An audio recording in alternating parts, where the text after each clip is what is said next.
দেখতে। হ্যাঁ, এদিকে কি বাড়ি আছে? কোথায় কি হয়েছে দেখুন। এদিকে আর বাড়ি আছে? সামনে বাড়ি নিধানটা এসেছিল।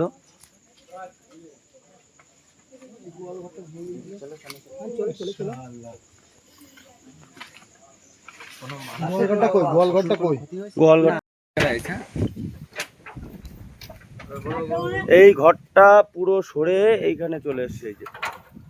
এই যে এইখানে পুরো টোটাল ঘরটা এইখানে ছিল, উড়ে ঝড়ে উড়ে এইখান থেকে এইখানে চলে এসছে। যে তলা মোচা হয়ে গেছে, কিচ্ছু নেই, আস্তে আস্তে ছুটাইতে হবে, নাহলে ওই কিচ্ছু নেই, ঘরের কিচ্ছু নেই, সব ভেঙে চুড়ে সব তছনছ হয়ে গেছে।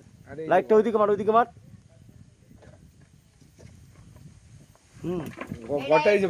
ঘরটা এখানে ছিল। এই যে ঠিক আছে, ওরে স্কিপ করে এই পাশে নিয়ে যাবি। হ্যাঁ, উপরে তোল, উপরে ফ্যানটা তোল, ফ্যানটা তোল, সিলিং ফ্যানটা তোল, বাস। এই স্কিপ কর।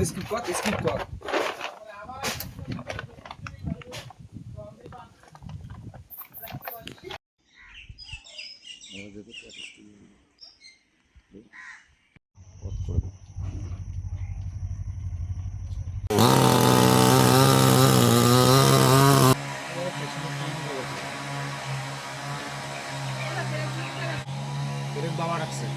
দাদার কি নাম?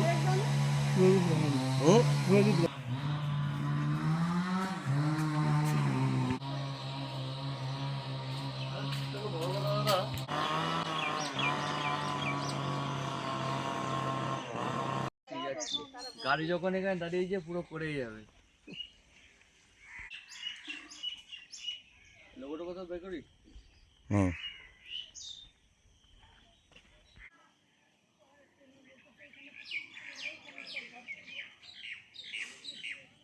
ওইগুলো গুছা হাত দিয়ে ধরে ধরে।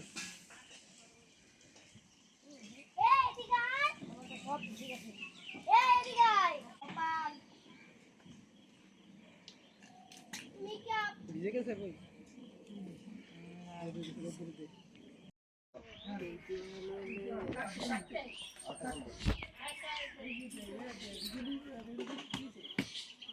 দেখো সব ভেঙে ছিঁড়ে গেছে, মানে গুঁড়ো গুঁড়ো হয়ে গেছে ভিতরে সব জিনিস।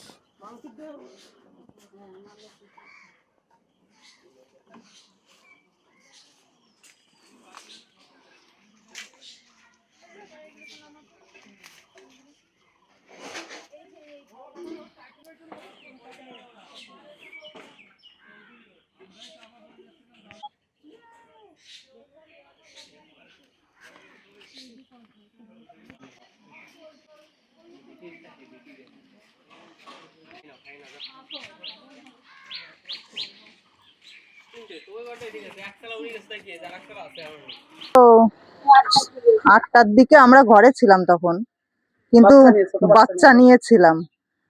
তারপরে ঝড়টা আমরা বুঝতেই পারিনি, হঠাৎ মেঘ ডাকছে, ভেবেছি একটু বৃষ্টি হবে মনে হয়, কিন্তু দেখি 2 মিনিটে আমাদের ঘরের পরে গাছ টাছ পুরো, আমরা ঘরের মধ্যেই ছিলাম তখন। তারপরে তো মানে কোনোভাবে জীবন নিয়ে। হ্যাঁ, কোথায় আশ্রয় নিয়েছিলেন? এই পাশের বাড়িতে। আর এলাকায় কি অনেক বাড়ি এরকম ভেঙেছে ঝড়ে, গাছপালা ভেঙেছে? হ্যাঁ ভেঙেছে, কিন্তু বাড়িঘর ভেঙেছে কিনা আমি জানি না। যখন প্রথম আসে তখন পশ্চিম দিকে একটু মেঘ হয়ে মোটামুটি অন্ধকার হয়ে লাল হয়ে মিনিটের মধ্যে ঝড়টা বেরিয়ে আসে, মানে ঘরের তা বেরোবো আমাকে কোনো টাইম দেয়নি। হ্যাঁ, বিশাল আওয়াজ করে চলে আসছে। এবার ঘরের মধ্যে আমরা সবাই ছিলাম ফ্যামিলি সহ। এবার এইভাবে বেরোনোর কোনো টাইম পাই নাই। ঝড় আর বৃষ্টির জন্য আমরা ছিটকে লাগাই দিছি টিনের ঘর, কিন্তু আমরা বেরোনোর সুযোগ পাইনি। ওইভাবেই আমাদের ঘর উড়েই একদম গাছের আগায় নিয়ে চলে গেছে। এবং আলমারিও তো দেখলাম। হ্যাঁ, আলমারি ভেঙে গেছে, আলমারি ভেঙে গেছে, সবকিছু বইপত্র সব ভিজে নষ্ট হয়ে গেছে। আর কাজ হবে না, সব ছিঁড়ে যাচ্ছে জলে। সরকারি ঘরে আবেদন করেছিলেন? সরকারি ঘরে কোনো আবেদন করেছি, কিন্তু হয়নি আমাদের। হয়নি, তাই তো? হ্যাঁ, কি আবেদন রয়েছে এখন সরকারের? এখন যদি আবেদন, নতুন সরকার আসছে, যদি আমাদের যদি কিছু সাহায্য দেয়, তৃণমূল সরকার তো আমাদের দেয় নাই, এই সরকার যদি দিয়ে বসে কিছু, তাহলে আমরা খুশি হব এবং কৃতজ্ঞ থাকবো। কোথায় ছিলেন, কি অবস্থায় ছিল? ওই মেয়েরা ঘরে ছিল, আর ওই শ্বশুর ছিল। শ্বশুরের তো মাথা ফেটে, টিন পড়ে মাথা ফেটে রক্তই ভেসে যাচ্ছিল।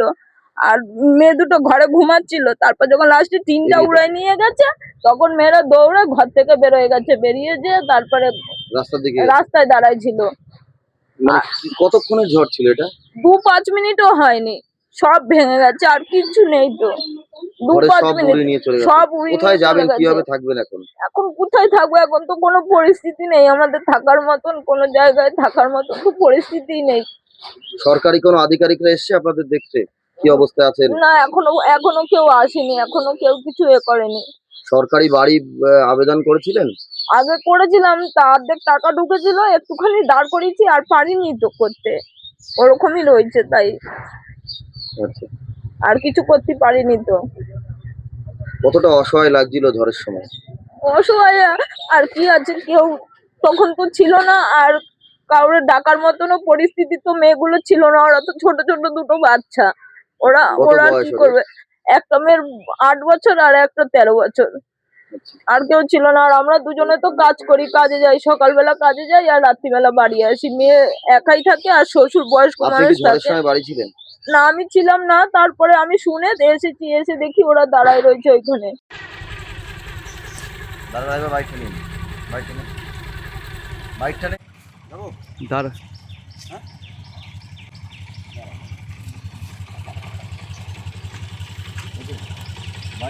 জিনিসপত্র কোথায় নিয়ে যাচ্ছেন? এটা ঝড়ে ভেঙে গেছে, বাড়ি ঘর পুরো একদম একদম পুরো ঘর কিচ্ছু নেই, পুরো ভেঙে গেছে, একদম পুরো চুরমার হয়ে গেছে। কবে? হ্যাঁ, এটা আমাদের নিজের একটা আমার দিদির বাড়ি ছিল, সেখানে আমাদের বাড়িতে নিয়ে যাচ্ছে এখন। কতক্ষণের ঝড়ে এই অবস্থা? কতক্ষণের ঝড়ে এই অবস্থা হয়েছে? 5-7 মিনিট। 5-7 মিনিটে। বাড়ি কোনো কিছুই নেই? না, কিচ্ছু নেই, সব ভেঙে গেছে, টিভি ফ্রিজ মিরিজ সব অল্প সব ভেঙে গেছে। হ্যাঁ হ্যাঁ, অনেক বাড়ি ভেঙেছে, মানে ক্ষতি হয়েছে অনেক।